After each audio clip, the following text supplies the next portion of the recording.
Some machines, they just become legends, don't they? Synonymous with getting the job done. Absolutely. And when you think about aircraft that have truly, truly lasted, well, the C-130 Hercules is right up there. I mean, for over 70 years, Yeah.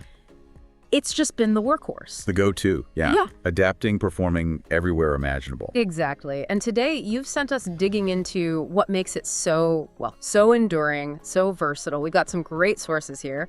There's the official C-130 fact sheet, a really detailed piece from Code 1 magazine, a close-up on the J model, and also a pretty recent Northrop Grumman press release about upgrades for the Aussies. Right, the Australian fleet. That's interesting. Yeah. So our goal today is to really get into its core mission, the smart design, how it's changed over time, and even these like cutting edge updates. Yeah. We want to give you a solid grasp of this icon without getting too lost in the weeds, you know. Exactly. We're trying to unpack those core ideas, the things that have let the C-130 not just survive, but actually thrive, even with technology moving so fast. Okay, so let's start with its basic job. The fact sheet nails it right away. Tactical airlift. Yeah. And this isn't, flying passengers comfortably long distances. This thing is built for the rough stuff. Think dirt strips, unprepared runways. Right, austere environments. Yeah. And getting troops and gear right where they need to be, often by airdropping them. That's key. What really strikes me looking at the fact sheet is just how many different jobs it does. It's used by pretty much every command in the Air Force. Air Mobility Command, Special Ops, Air Combat Command. US SAFE, PAC-CAF, Yeah. the Guard, the Reserve. It's everywhere. It really speaks to its adaptability, doesn't it? Why do you think it managed to cover so many bases right from the start almost? That's a good point. I think that initial design brief, way back in '51, must have had flexibility baked right in. It wasn't overly specialized. Yeah, looking at the examples here, it's kind of wild. Supplying Antarctic bases, On the ice. aeromedical missions, flying into hurricanes for weather data. Yeah, weather reconnaissance. Then there's aerial spraying, firefighting support, disaster relief. It really is the ultimate utility player, like a Swiss Army knife with wings. And that huge range of roles suggests, a design philosophy that valued usefulness above everything else. Not just being perfect for one thing, but being really good at a lot of things. That makes it adaptable. And a huge part of that versatility has to be the physical design, that big ramp at the back. The aft loading ramp and door, yeah. Iconic. Totally. The fact sheet mentions it can swallow things like helicopters, armored vehicles. That tells you a lot about its cargo capacity. What's the real advantage of loading from the back like that? Well, that ramp, it's more than just a big door. It's fundamental to its tactical role. It means fast loading, fast unloading, even in tricky spots. But maybe even more critical is the aerial delivery aspect. Right, the airdrops. Being able to drop, up to 42,000 pounds of supplies or paratroopers directly into an area without even landing. That's a massive advantage, militarily and for humanitarian aid too. And you mentioned it can land on rough ground. The fact sheet talks about high flotation landing gear. Yeah, basically wider, lower pressure tires. Spreads the weight out better so it doesn't sink into soft or uneven ground. It massively increases where it can operate. Okay, that makes sense. So it's not just what it carries, but how and where it can get it. And the inside sounds just as flexible. Quick reconfiguration you mentioned. Exactly. The fact sheet details how they can quickly switch it up pallets, stuff loaded straight onto the floor, airdrop platforms, container bundles. Vehicles, people. Yeah. Even setting it up for aeromedical missions. Right. And often, that special mission gear is removable. It's all about maximizing how the aircraft can be used. It's not stuck being just one thing. That modularity, that's a really smart design principle. Maximizes availability, keeps it cost-effective over, a very long life. Precisely. It's still kind of amazing that the first design spec was 1951, and they're still building them. That's almost unheard of in aviation. It really is. It says a lot about how solid that original concept was. So what were the core elements that gave it such staying power? Well, the fact sheet tracks the evolution nicely. You had the first one, the C-130A, delivered in '56. Allison engines back then. Okay. Then the B model came along in '59. Then the E in '62. That was a big step because it added those external fuel tanks under the wings. For more range. Crucial for a transport plane. Definitely. Then came the H model in 1974, which had more powerful Allison engines again, the T56A15s. That brought some major performance boosts. Each step built on the last, improving things without messing with the fundamental design. And that brings us to the latest major version, the C-130J, the Super Hercules. Right, entered service in '99. This seems like a really significant jump. The fact sheet mentions 6-bladed composite props, Rolls-Royce engines. It talks about substantial performance improvements. What really sets the J apart? The J model is really about embracing digital technology deep down. Yes, the engine's Rolls-Royce AE 2100 D3s and those distinctive propellers are key, providing more thrust and efficiency. But the big change is inside the cockpit. It's got an advanced 2-pilot flight station, fully integrated digital avionics, color multifunction displays, head-up displays. So much better situational awareness for the pilot. Massively better. Plus, state-of-the-art navigation, dual inertial navigation systems backed up by GPS, the global positioning system. It's a world away from the older analog gauges and systems. And these aren't just bells and whistles, are they? The fact sheet clearly lists real-world benefits. Faster climb, flies higher, longer range, faster cruise speed. Shorter takeoff and landing distances, too. Right. That all adds up to getting more done more efficiently. And then there's that stretched version, the C-130J, an extra 15 feet of fuselage. Yep, which gives you significantly more cargo space, more pallets, more troops, whatever you need to carry. And there were other system upgrades on the J, too, right? Defenses, radar. Oh, yeah.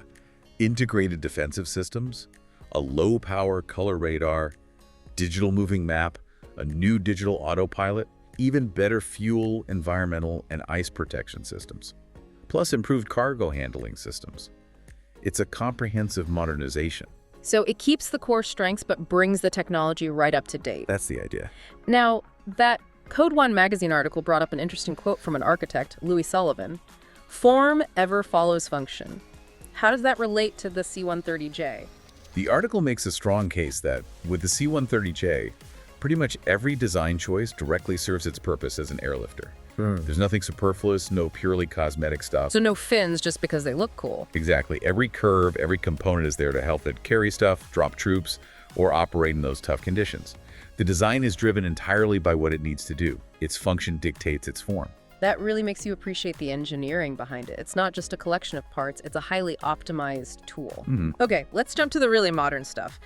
That Northrop Grumman press release from just April 2025 talks about the Royal Australian Air Force picking up a new system for their C-130Js, the ANALQ-251. Sounds pretty high-tech. It is. It's an advanced radio frequency countermeasure system. Basically, in today's world, aircraft face much more sophisticated threats, advanced radars, missiles guided by radio frequencies, electronic jamming. So this system is like electronic armor. In a way, yes. It's designed to protect the aircraft from those kinds of RF threats. It enhances survivability in what they call dense electromagnetic environments. How does it help the crew? Does it just block signals? It does more than that. The press release says it gives the aircrew vital situational awareness. It detects radar signals, warns them of threats, and can even pinpoint the direction the threat is coming from. That's critical information. Knowing where the danger is. Exactly. For staying safe and completing the mission. And the release mentioned something about commonality with a U.S. system, helping with costs and working together. Right. It shares tech with the U.S. Department of Defense program. That usually means lower development and sustainment costs down the line, and crucially, it helps ensure that Australian and U.S. forces can operate together seamlessly. Interoperability is a big deal. Makes sense. There's a quote in there from James Conroy at Northrop Grumman. Yeah, he talks about the increase in RF threats and how the system allows the RAF's C-130Js to keep doing their important work, humanitarian aid, national security safely.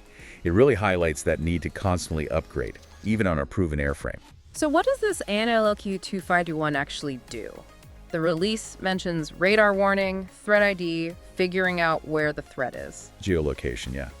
And deploying countermeasures. Plus, it's designed to be adaptable. That's key. Adaptable how? Meaning it can be updated or reprogrammed to handle new threats as they emerge in the future. You can't just install a system and forget about it.